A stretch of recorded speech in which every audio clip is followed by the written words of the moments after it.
देखिए, आपने कई बार इस बात को सुना होगा कि हम गणित की प्रॉब्लम को सॉल्व कर रहे हैं, यानी कि हम क्वेश्चंस को प्रॉब्लम भी समझते हैं ना, कहते हैं। तो इससे एक बात तो समझ में आती है कि ये जो प्रश्न हमसे पूछे जाते हैं परीक्षाओं में या क्लासरूम में, ये प्रॉब्लम यानी कि चुनौतियाँ, चैलेंजेस, समस्याएँ, इनका प्रतीक होता है। और हम आपको आदत डलवाना चाह रहे हैं कि इन समस्याओं से ऊपर उठना है, मतलब इन समस्याओं के पार जाना है, इन चुनौतियों का सामना करना है। ऐसी ऐसी चुनौतियाँ आएंगी, इससे बड़ी आएंगी। ठीक है, यहाँ आपको एक बात और समझनी ज़रूरी है कि चुनौतियों अप्रोच करने का या किसी भी प्रश्न को अप्रोच करने के बहुत सारे तरीके होते हैं। ज़रूरी नहीं है कि हम एक ही ढर्रे पर चलें। आज के इस वीडियो में थोड़ा अलग तरीके से सॉल्व करेंगे इन प्रश्नों को। आज हम 3 टॉपिक को कवर करेंगे, यानी कि 15 सवालों को कवर करेंगे। एक टॉपिक को हम ऐसे सॉल्व करेंगे कि प्रश्न पढ़ने के बाद उस प्रश्न के 3 गलत आंसर हटाएंगे, जो बचेगा वो हमारा सही आंसर होगा। दूसरे टॉपिक को हम ऐसे सॉल्व करेंगे कि हम प्रश्न को समझेंगे, और समझेंगे कैसे, उन प्रश्नों में जो भी परिस्थिति है उसमें आप अपने आप को समझ लेना कि आप हो, और ऐसी परिस्थिति में, ऐसी नई परिस्थिति में आप क्या करोगे, तो हम सही उत्तर को ढूंढेंगे। हम 3 गलत उत्तर को नहीं हटाएंगे, हम एक सही उत्तर को ढूंढेंगे कि हमें क्या करना चाहिए। और आखिरी टॉपिक में हम क्या करेंगे, अपने अनुभवों के बेसिस पे हम उन नए सवालों को सॉल्व करेंगे। आप ये मान के चलना कि आपने किसी चैनल पर ये सवाल नहीं देखे, PDF नहीं पढ़ी है, और इस वीडियो का आनंद लें। तो आज का पहला टॉपिक है मैनेजिंग कॉन्फ्लिक्ट, यानी कि जब कोई संघर्ष की स्थिति हो तो उसको कैसे, उसका प्रबंधन करें, कैसे उसको मैनेज करें, ये हमारा टॉपिक है। और इस टॉपिक में हम 3 गलत विकल्पों को हटाकर सही विकल्प तक पहुंचने की अप्रोच पे काम करेंगे। हमारा पहला प्रश्न है, आर्ग्यूमेंट और disagreement between 2 groups of people is called रिक्त स्थान, यानी कि लोगों के 2 समूह के बीच में बहस है या असहमति है, तो उसको क्या कहा जाता है, ये हमें प्रश्न में पूछा जा रहा है। और विकल्प हमें क्या दिए हुए हैं, टीम वर्क, संघर्ष, खुशी या उपरोक्त में से कोई नहीं। उपरोक्त में से कोई नहीं मैं आपको कई बार बता चुका कि आपके क्वेश्चन बैंक में ये ऑप्शन कहीं भी नहीं होगा, तो इसको तो कभी भी आप मत लगाना। उसके ऊपर जो तीसरा ऑप्शन है, खुशी, क्या हमें खुशी मिलती है जब हम कोई संघर्ष में होते हैं? नहीं, तनाव आता है। जब भी हम किसी संघर्ष की स्थिति में होते हैं तो तनाव आता है, खुशी तो नहीं आ सकती। तो ये आंसर तो नहीं होना चाहिए। और सबसे पहला जो विकल्प है, टीम वर्क।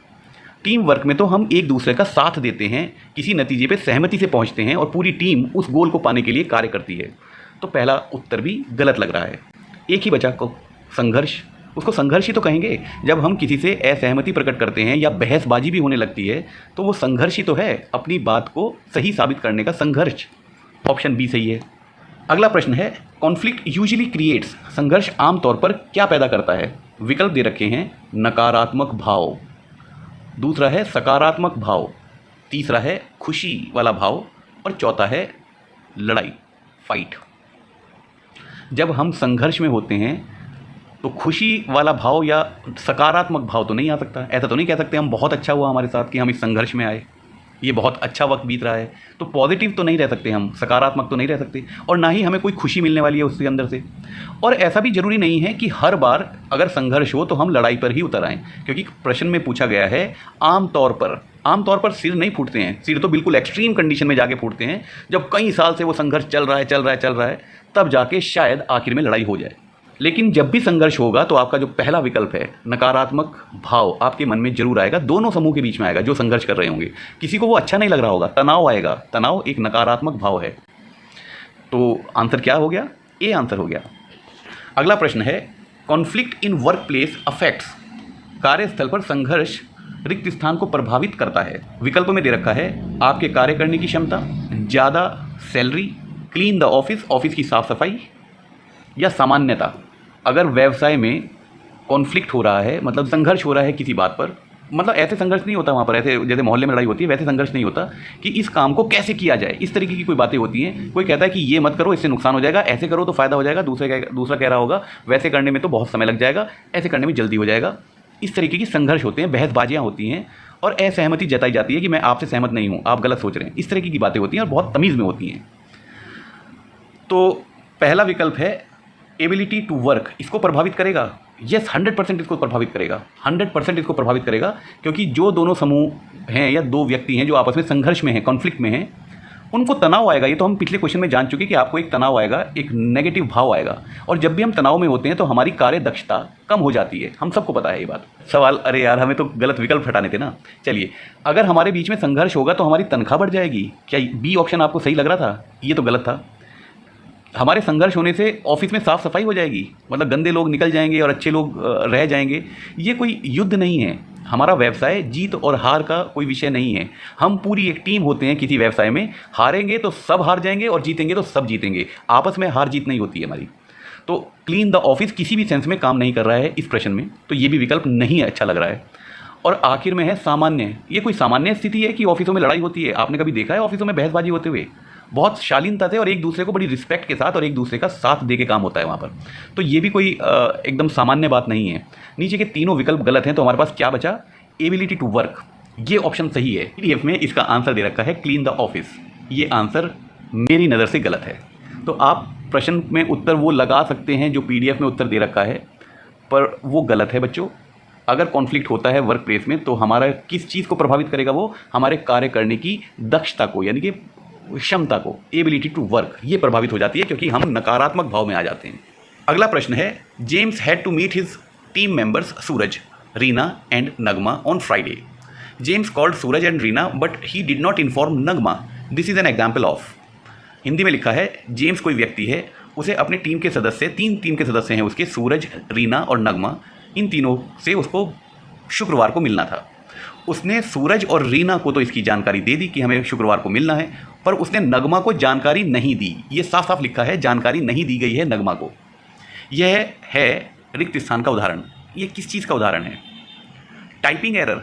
क्या सवाल में ऐसा कुछ लिखा है कि उससे टाइप करते हुए कोई दोष आ गया हो, नगमा की जगह सलमा का नाम टाइप हो गया? टाइपिंग एरर का तो कोई हमारे प्रश्न में कोई जिक्र नहीं है, तो टाइपिंग एरर इसका आंसर नहीं हो सकता. विकल्प बी, ऑप्शन बी गलत है. स्ट्रेस. उसको स्ट्रेस है, इस वजह से उसने जानकारी नहीं दी. ऐसा भी सवाल में कुछ नहीं दे रखा कि हमारा जो जेम्स है, जो बुला रहा है इस मीटिंग को, वो बहुत तनाव में था, उस कारण वो, उससे गलती हो गई, नगमा को नहीं बुला पाया, उससे मिस्टेक हो गई. ऐसा सवाल में कहीं नहीं लिखा हुआ है. तो स्ट्रेस भी यहाँ पर तुक नहीं बैठ रहा कि ये उत्तर सही हो सकता है. Poor listening. लिसनिंग कहाँ शुरू हुई है? उसने जानकारी ही नहीं दी नगमा को, पहुँचा ही नहीं नगमा तक वो संदेश, तो नगमा नहीं आई या नहीं आएगी. जब मीटिंग होती तब बातचीत शुरू होती, विमर्श शुरू होता, तर्क वितर्क शुरू होता, हो सकता है कॉन्फ्लिक्ट शुरू होता, पर सुनना तो तब शुरू होता ना जब मीटिंग शुरू हो गई. अभी तो सिर्फ बुलावा गया है, वो भी एक तरफा. जेम्स को बुलावा देना था, बाकी तीनों तक बुलावा जाना था, उसमें एक को नहीं दिया गया. इसको क्या कहा जाएगा? Poor communication. मतलब आपका जो संचार है वो अप्रभावी है, बहुत गंदा है. मतलब आपने कम्युनिकेट ही नहीं किया, आपने बताया ही नहीं, तो वो आएगा कैसे, वो कार्य होगा कैसे जब आपने वो संदेश दिया ही नहीं. इसका सही विकल्प ए है. नेक्स्ट क्वेश्चन है 40. Shweta and Rakshit are co-worker. They are angry with each other because they have not completed a project properly. Which is good way to resolve such conflicts in workplace? Shweta और रक्षित 2 सहकर्मी हैं, दोनों साथ साथ एक ही व्यवसाय में काम करती हैं, और वो एक दूसरे से नाराज़ हैं क्योंकि जिस प्रोजेक्ट पे वो दोनों काम कर रही थी मिलकर एक टीम की तरह, वो प्रोजेक्ट अच्छी तरह से पूरा नहीं हो पाया. तो इस एक दूसरे के ऊपर आरोप प्रत्यारोप हो रहे हैं कि तेरी वजह से नहीं हो पाया, वो कह रही तुम्हारी वजह से नहीं हो पाया. इसको बहस कहेंगे, इसको कॉन्फ्लिक्ट कहेंगे. ठीक है. अब हमसे पूछा जा रहा है कि इस कॉन्फ्लिक्ट को रिजॉल्व करने का, मतलब इस परिस्थिति को, इस संघर्ष को विराम देने का सबसे अच्छा तरीका क्या हो सकता है व्यवसायों में?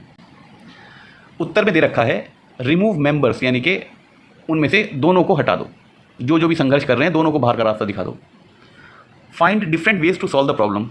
जो प्रॉब्लम है उसको सॉल्व करने के कुछ अलग अलग तरीके ढूंढो कि भाई इन दोनों का ये संघर्ष खत्म हो जाए और फिर दोनों एक टीम की तरह काम करें, क्योंकि दोनों व्यवसाय के लिए काम कर रहे हैं, दोनों नकारात्मक भाव के साथ काम करेंगे. उनकी एबिलिटी टू वर्क, यानी कि उनकी कार्य दक्षता कम हो जाएगी, तो कंपनी का भी नुकसान, उनका भी नुकसान. तो इसको रिजॉल्व करने के कुछ अलग अलग तरीके ढूंढे जाने चाहिए. तीसरा विकल्प है बीट ईच अदर, मतलब एक दूसरे को कहो मारो, जो जीतेगा वो सही माना जाएगा. और आखिरी विकल्प है गिव पुलिस कंप्लेंट, यानी कि पुलिस को बुला लो, कंप्लेंट कर दो दोनों की कि साहब ये मान नहीं रहे हैं, दोनों आपस में लड़ रहे हैं, अब आप फैसला करवाओ. आपको क्या लगता है इनमें से 3 कौन से विकल्प गलत हैं? क्या कभी आपने व्यवसायों में आम तौर पर रोज़मर्रा की ज़िंदगी में पुलिस को आते जाते देखा है? या संघर्ष के नाम पर लोग बागों की नौकरियां को जाते हुए देखा है? क्या अंदर बाल पकड़ पकड़ के और घूंसे और लात चलते हुए देखा है? ये कोई सामान्य बात नहीं, ऐसे नहीं होता है व्यवसाय. मतलब बहुत ही रेयर कंडीशन में होता है. कोई बिल्कुल ही बेवकूफ़, अगर जो व्यवसाय के लिए तैयार ही नहीं है, अगर उसको गलती से नौकरी मिल जाए तभी ऐसा होता है. तो इसका तीनों ये आंसर गलत हैं. जो विकल्प ए है कि उन्हें हटा दो, नौकरी से हटा दो। तीसरा विकल्प एक दूसरे को पीटो, और चौथा विकल्प पुलिस को बुला लो। ये तीनों विकल्प गलत हैं। तो हमारे पास बचा क्या कि उनका इस संघर्ष को ठीक करने का, यानी कि ख़त्म करने का अलग अलग तरीके देखो कि कैसे ख़त्म हो सकते हैं। हो सकता है उनका मैनेजर उन दोनों को बुलाए, चाय पे बुलाए, और दोनों को से बात करे और कहे कि तुम आपस में नहीं लड़ो, कोई बात नहीं, एक प्रोजेक्ट में गलती हुई है, अगले प्रोजेक्ट में ये गलतियाँ ना हो, और दोनों फिर टीम बना के काम करो। एक बार सबको दिखा दो कि तुम कितने अच्छे कोवर्कर हो, कितने अच्छे सहकर्मी हो। इसके अलावा भी बहुत सारे तरीके हो सकते हैं इस संघर्ष को रिजॉल्व करने के। सही विकल्प क्या हुआ? Option B. आप ध्यान दे रहे हैं, हम इन प्रश्नों में 3 गलत विकल्पों को हटा रहे हैं, तो जो बचा वो हमारे पास सही विकल्प होना चाहिए। अगला टॉपिक हमारे पास आया हैंडलिंग क्रिटिसिज्म। क्रिटिसिज्म कहते हैं आलोचना। जब हमारी आलोचना होती है, यानी कि हमारी बुराइयां होती हैं, जब हम कोई गलत काम करेंगे तो आलोचना भी सुननी पड़ेगी, है ना। तो ऐसा भी व्यवसाय में होता है। गलत कार्यों पे ऐसा नहीं है कि कोई फ्री पास है वहाँ पर। अगर कोई गलत कार्य हुआ है तो कोई ना कोई आपको क्रिटिसिज्म मिलेगा, या तो सहकर्मियों से मिलेगा या बॉस से मिलेगा। तो उनको कैसे हैंडल करा जाए, जब हमें कोई आलोचना मिल रही हो तो हमें क्या करना होता है व्यवसायों में, इस तरीके के सवाल कुछ होंगे। और इन 5 सवालों को हम कैसे सॉल्व करेंगे? हम प्रश्न को समझेंगे, और समझेंगे कैसे कि हम खुद को मानेंगे कि हम हैं उस जगह। तो अगर हम होते तो हम क्या कर रहे होते, तब हम एक सही उत्तर को ढूंढने की कोशिश करेंगे। ठीक है। पहला प्रश्न है negative comments made about our action और परफॉर्मेंस इज कॉल्ड। हिंदी में लिखा है हमारे कार्य के बारे में की गई नकारात्मक टिप्पणियां या प्रदर्शन को क्या कहा जाता है। कार्यस्थलों पर जब हमारे किसी कृत्य की वजह से या हमारे किसी प्रदर्शन की वजह से हमें नकारात्मक टिप्पणियां यानी कि बुराई सुनने को मिलती है, उसको क्या कहा जाता है? उसको क्या बुराई कहते हैं ना। अब देखते हैं नीचे बुराई जैसा कौन सा शब्द है जो बुराई के सबसे ज़्यादा नज़दीक है, क्योंकि हमें बुराई सुनने को मिल रही है, हमें सुनने को मिल रहा है। एप्रिसिएशन यानी कि तारीफ। अगला ऑप्शन है कॉन्ग्रेचुलेशंस, बधाई। तीसरा है आलोचना, और चौथा है रिवार्ड यानी कि पुरस्कार। जब हमें सुनने को मिल रहा है तो उसको तारीफ तो नहीं कह सकते ना। तारीफ सुनना अलग बात है, लेकिन यहाँ तो हमारे नकारात्मक टिप्पणियाँ मिल रही हैं भाई, उसको तारीफ तो नहीं कह सकते ना। तो इन चारों में सबसे जो बुराई से मिलता जुलता वर्ड है वो क्या है? आलोचना। उसको क्या कहेंगे? आलोचना। प्रश्न number 42। If a person receives harsh, unfair and very negative criticism, they feel very unhappy, what type of criticism is this. यदि किसी व्यक्ति को बहुत कठोर शब्दों में अनुचित, मतलब उसकी इतनी गलती नहीं थी जितना आपने उसको सुना दिया, ऐसा आपने देखा होगा। सोचो आप घर में हो, क्योंकि हम इन सवालों को कैसे सॉल्व कर रहे हैं कि हमारे ऊपर ही बीत रही है ये। आप घर में हो और घर वालों को शक हो गया कि ये बर्तन आपने तोड़ा है। आपने कहा मैंने नहीं तोड़ा, लेकिन वो मान नहीं रहे हैं और वो सुनाना शुरू कर दिया उन्होंने बहुत कठोर शब्दों में, अनुचित तरीके से। आपको बहुत नकारात्मक टिप्पणियाँ सुनने को मिल गई। आप बहुत दुखी महसूस करेंगे ना? हाँ करेंगे। ये किस प्रकार की आलोचना है? अगर आम शब्दों में कहूँ, यार कुछ ज़्यादा हो गया है ना, इतना नहीं करना चाहिए था। अगर शक भी था तो कह देते कि भाई शक तेरे पे है, आगे से नज़र रखेंगे, टूटा ना, अगर पकड़ा गया तो ठीक नहीं होगा। नीचे दिए हुए विकल्पों में हमें ये देखना है कि जब हम ऐसा फील करते हैं कि यार ज़्यादा हो गया कुछ, मतलब ये न्याय नहीं हुआ, अन्याय हो गया मेरे साथ, उससे मिलता जुलता कौन सा विकल्प है? हेल्पफुल क्रिटिसिज्म यानी कि सहायक आलोचना। सहायक आलोचना उसको कहते हैं जब वैसी आलोचना की जाती है किसी की तो उसको और प्रेरणा मिलती है ज़्यादा अच्छा काम करने की, उसको कहते हैं सहायक आलोचना। मतलब जैसे रेस में कोई बच्चा सेकंड आया तो उसको आप ये नहीं कहेंगे कि ले तू तो उससे हार गया, उसको कहा जाएगा तुम भी बहुत अच्छा दौड़े, बहुत कम अंतर से तुम सेकंड आए हो, अगली बार और अच्छा प्रदर्शन करोगे, मुझे पक्का उम्मीद है कि तुम फर्स्ट आ जाओगे। इसको कहते हैं सहायक आलोचना। हम उसको ये बता भी रहे हैं कि तुम फर्स्ट नहीं आए हो और साथ साथ हम उसको प्रेरित कर रहे हैं, उसको सहायक आलोचना कहा जाता है। पर क्या हमारे प्रश्न में सहायक आलोचना हो रही है? वो तो कठोर और अनुचित आलोचना हो रही है, मतलब अन्याय हो रहा है, जितना गलती भी नहीं है उससे भी ज़्यादा सुनने को मिल रहा है। फेयर क्रिटिसिज्म मतलब बिल्कुल न्याय वाली, बिल्कुल उचित आलोचना हुई है। क्या उचित आलोचना हुई है? नहीं, अनुचित लिखा हुआ है ना। तीसरा है अनुचित आलोचना, अनुचित हो गया, ज़्यादा हो गया थोड़ा सा, और नन तो आंसर होता नहीं। तो सबसे करीब हमारे सवाल के कौन सा आंसर है जो सबसे सही, आपको कौन सा आंसर लग रहा है? सही है, अनफेयर क्रिटिसिज्म यानी कि अनुचित आलोचना। अगला क्वेश्चन है during criticism we must remain रिक्त स्थान एंड रिक्त स्थान टू द पर्सन। हिंदी में लिखा है आलोचना के दौरान हमें रिक्त स्थान और रिक्त स्थान रहना चाहिए आलोचना करने वाले व्यक्ति के प्रति। एक व्यक्ति हमारी आलोचना कर रहा है, मान लीजिए आप घर का फिर एग्जाम्पल ले लें, आपके पिताजी आपको डांट रहे हैं, आलोचना कर रहे हैं, मतलब कुछ नकारात्मक बातें कर रहे हैं, जैसे यार तेरी पढ़ाई भी पूरी हो गई, सबके बच्चे काम कर रहे हैं, तुम क्यों काम नहीं कर रहे हो? तुम मनी मन सोच रहे हो मैं पूरी प्रयास कर रहा हूँ लेकिन अभी जॉब निकली नहीं है या फॉर्म भरे हैं, थोड़ा सा वेट तो करो। तो जब लेकिन पिताजी कह रहे हैं, उनका काम है कहना, वो तो कहेंगे। ऐसे समय में आप क्या करोगे? आप बताओ आप क्या करोगे? अगर आप होते इस जगह तो क्या करते? समझदार आदमी उसको कहते हैं कि समय आने पर या तो मान लें कि वो आलोचना सही थी और या साबित कर दें कि वो आलोचना गलत थी, है ना। तो उस समय शांत ही तो रहना चाहिए ना हमें, या वो मुक्का मार देना चाहिए, या नौकरी छोड़ देनी चाहिए। इस तरह से उत्तेजित होकर आप जॉब करने मत जाना। बहुत ही समझदारी के साथ व्यवसाय में जाना होता है बच्चों, तभी मिलेगी जॉब। इसीलिए इंटरव्यू में वो यही देखते हैं, आलोचना हो रही है हमारी और हमें जो है क्या रहना चाहिए, शांत स्वभाव, मतलब शांत, और ऐसे कोई चीज़ लिखी होनी चाहिए, ऐसी कोई बात लिखी होनी चाहिए जिससे समझदारी प्रकट हो रही हो।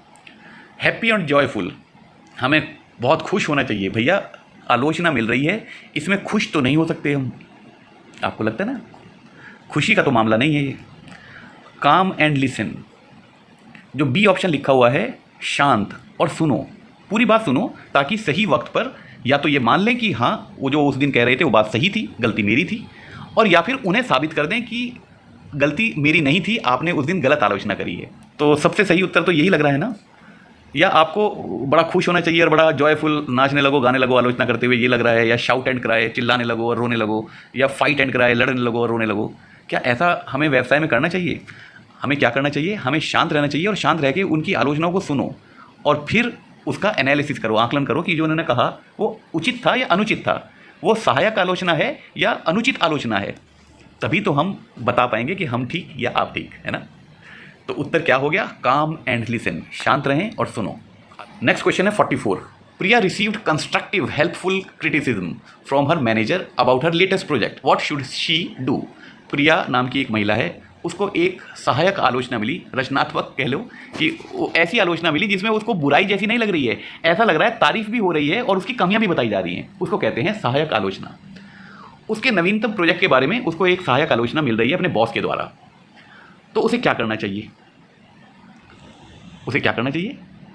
अरे उसे सुनना चाहिए और समझना चाहिए कि कहाँ कहाँ कमी ये मेरी निकाल रहे हैं। ध्यान से सुनना चाहिए, कमियाँ निकाली जा रही हैं तो वो कमियाँ कौन कौन सी हैं जो मुझे आगे ठीक करनी है। और साथ साथ प्रशंसा भी हो रही है ना, क्योंकि सहायक आलोचना है तो प्रशंसा भी हो रही है, तो धन्यवाद भी देना चाहिए कि आपने इसको अप्रिशिएट किया और मुझे मेरी कमियों को बताया, उसके लिए आपको धन्यवाद भी देना चाहिए। अब देखते हैं कि कौन से आंसर में ऐसा लिखा हुआ है। सुनना भी चाहिए, समझना भी चाहिए और धन्यवाद भी देना चाहिए। और आखिरी उत्तर लिखा है ऑल ऑफ द अबव। और ये मैं आपको कई बार बता चुका, all of the above 90% cases में आपको ये आंसर सही मिलेगा किसी भी प्रश्न का। तो आप इसको लगा सकते हैं, तुक्का नहीं मारने को कह रहा हूँ, स्मार्ट बनने को कह रहा हूँ। इस टॉपिक का last question 45। Kishor's manager gave him positive and negative feedback. Kishor एक व्यक्ति है, उसके मैनेजर ने उसको अच्छा फीडबैक भी दिया कि भाई ये जो तुमने काम करा है इसमें ये तो तुमने बहुत अच्छा करा और यहाँ पर तुमने थोड़ा सा कमी कर दी है। तो अच्छा और बुरा दोनों फीडबैक मिल रहे हैं उसको। किशोर इज़ फीलिंग कन्फ्यूज्ड। बेचारा किशोर जो है वो उलझन में आ गया है, उसको समझ नहीं आ रहा है मेरी तारीफ हो रही है या बुराई हो रही है। What should he do next? उसको आगे अब क्या करना चाहिए? भाई सबसे पहले तो उलझन हटाओ, अपने दिमाग में से उलझन हटाओ, क्योंकि उलझन में तो आप कुछ नहीं समझ पाएंगे। कोई समझ पाता है उलझन में? तो पहले तो उलझन हटानी पड़ेगी, फिर अच्छी जो उन्होंने बातें करी उसको समझना चाहिए कि आगे भी हम इस अच्छी बातों को करेंगे, और जो बुराइयाँ कमियाँ हमें बताई जा रही हैं हमारे काम में उनको भी ध्यान से सुनो, क्योंकि उनको सुधारना पड़ेगा। अब देखते हैं आंसर में क्या लिखा है। पहले आंसर में लिखा है काम डाउन एंड थिंक, वो जो उलझन है उसे शांत करो और सोचो। हाँ, करना पड़ेगा ये। दूसरा ऑप्शन है try to understand the positive points given by his manager. उसके मैनेजर ने जो उसको सकारात्मक यानी कि पॉजिटिव जो उसकी तारीफ़ों की बातें करी हैं उसको समझो, क्योंकि वो तारीफ़ हमें बार बार चाहिए, हम अगली बार भी ये काम ऐसे ही करेंगे जिसमें तारीफ़ मिल रही है। तीसरा ऑप्शन है कि जो उसके मैनेजर ने नेगेटिव यानी कि नकारात्मक टिप्पणियाँ करी हैं या थोड़ी बहुत कमियाँ जो निकाली हैं उस पर भी ध्यान दो, क्योंकि अगली बार हमें वो कमियाँ नहीं लानी हैं अपने कार्यों में। और फोर्थ ऑप्शन है ऑल ऑफ द अबव। क्या बताने की ज़रूरत है, इसका आंसर सही कौन सा होगा? हमें सही विकल्प पे पहुंचना है ना, ऑल ऑफ द अबव। तो देख लो सारे के सारे ऑल ऑफ द अबव ठीक बैठ रहे हैं नहीं बैठ रहे हैं, तो ये आंसर सही हुआ।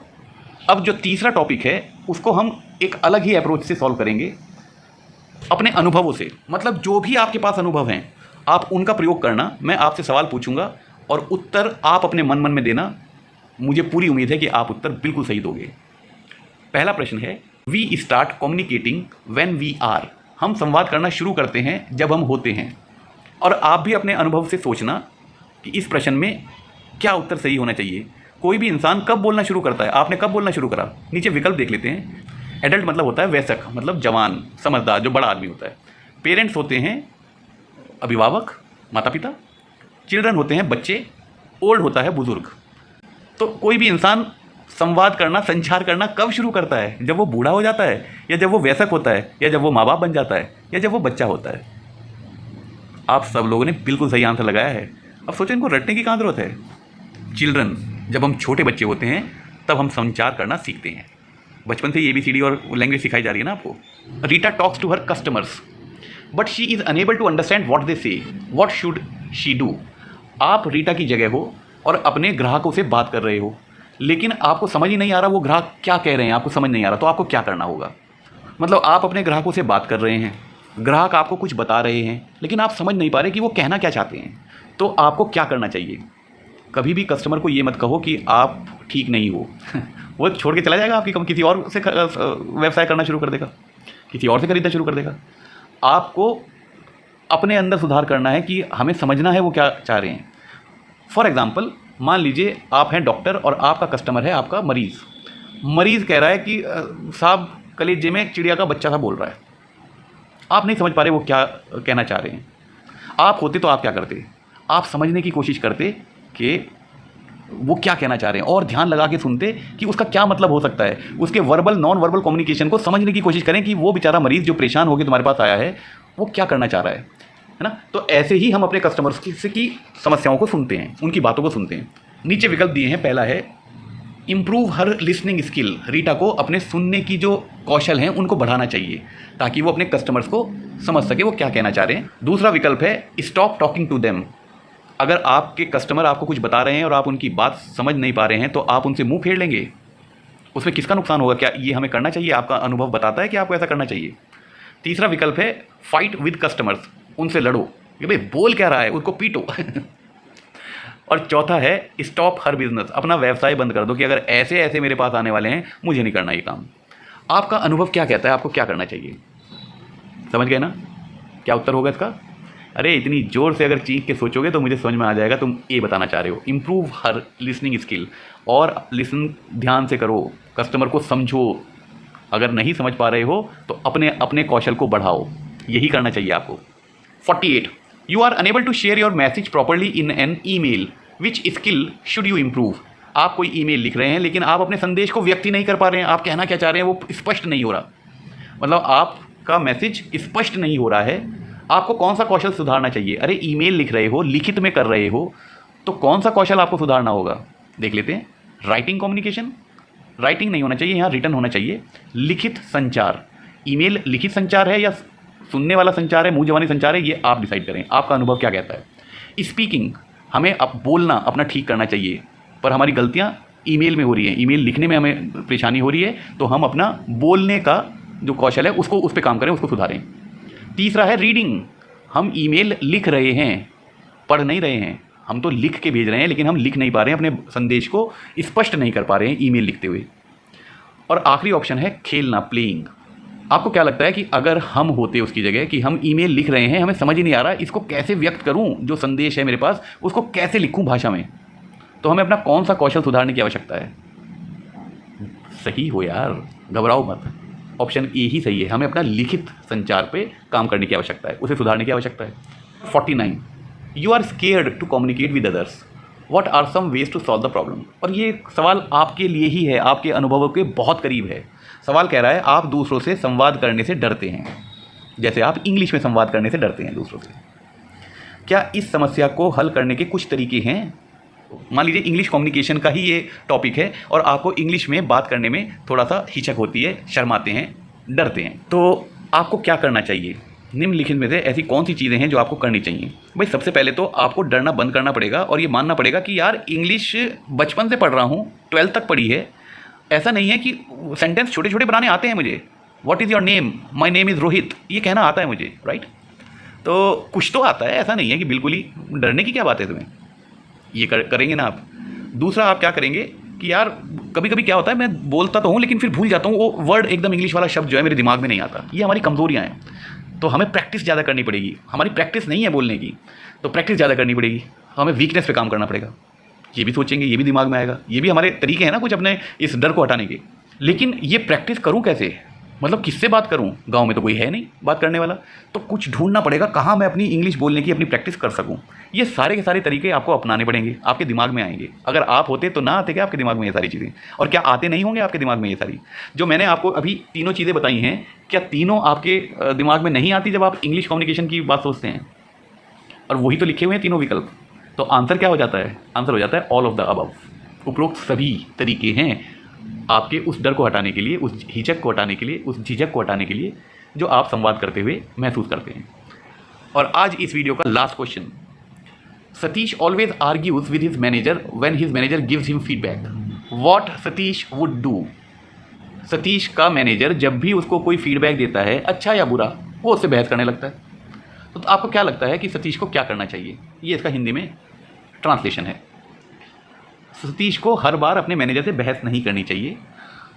उसको ध्यान से अपने मैनेजर के फीडबैक का, जो वो बता रहा है कि उसको आगे कैसे सुधरना है या कैसे कमियों को ठीक करना है, या जो अच्छे काम कर रहे हैं उनको कैसे कंटिन्यू कर सकता है, जो मैनेजर बता रहा है। बहरहाल मैनेजर है तो आपसे ज़्यादा अनुभवी है, इसलिए ही वो मैनेजर है ना, तो उसकी बातों को ध्यानपूर्वक सुनेंगे और समझेंगे। सतीश को ये करना चाहिए, बहस नहीं करनी चाहिए।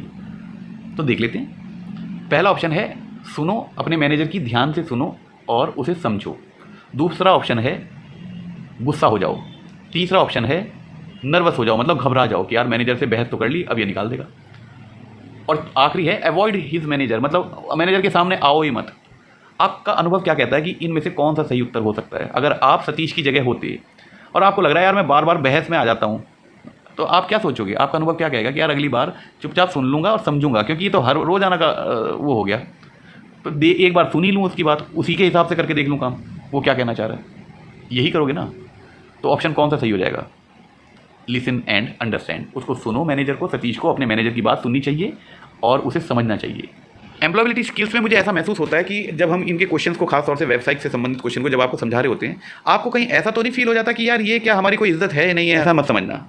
जो मैनेजर्स होते हैं या जो आपका सहकर्मी होते हैं वो बहुत अच्छे होंगे, लेकिन दोस्त अगर कोई गलतियां होती हैं तो उस गलतियों को हम छुपाते नहीं हैं व्यवसाय में, उनका समाधान ढूंढते हैं। उसके लिए आलोचना भी हो सकती है, उसके लिए फीडबैक भी हो सकता है, उसके लिए सपोर्ट भी हो सकती है, कॉपरेशन भी हो सकता है, टीम वर्क भी हो सकता है। हर तरीके की चीज़ें होती हैं। तभी तो मैं कह रहा हूँ इस नज़रिए को बदलो। सम्मान हर व्यक्ति का होता है व्यवसाय में, लेकिन सम्मान उसको कमाना पड़ता है, वो फ्री में नहीं मिलता। बस इतनी सी बात है। आपको अपने व्यवसाय में अपने कौशल से वो सम्मान मिलेगा, आपको आपके नाम की वजह से वो सम्मान कभी भी नहीं मिलेगा। इसका सही उत्तर ए है। तो हमने आज 3 टॉपिक किए और तीनों को अलग अप्रोच से सॉल्व करा। एक को 3 गलत विकल्प हटाकर प्रश्नों को सॉल्व करा, दूसरे टॉपिक को हमने प्रश्न को समझकर और उसके संभावित सही उत्तर को पहले ही ढूंढ लिया और फिर विकल्पों में ढूंढा कि इस तरीके का उत्तर कहाँ लिखा हुआ है। और तीसरे टॉपिक को हमने अपने अनुभवों से सॉल्व करा कि मेरा अनुभव क्या कह रहा है, हमें कैसा करना चाहिए, सही उत्तर क्या होगा इसका। और आपने देखा तीनों ही तरीके से हमने सॉल्व कर दिए सवाल ना। अप्रोच, दिमाग को, मस्तिष्क को इतना ब्रॉड कर लो बच्चों कि जब आप व्यावसायिक जीवन में कदम रखो तो आपको पहले दिन से सम्मान और पैसा मिलना शुरू हो। Thank you very much for watching this video. Good bye.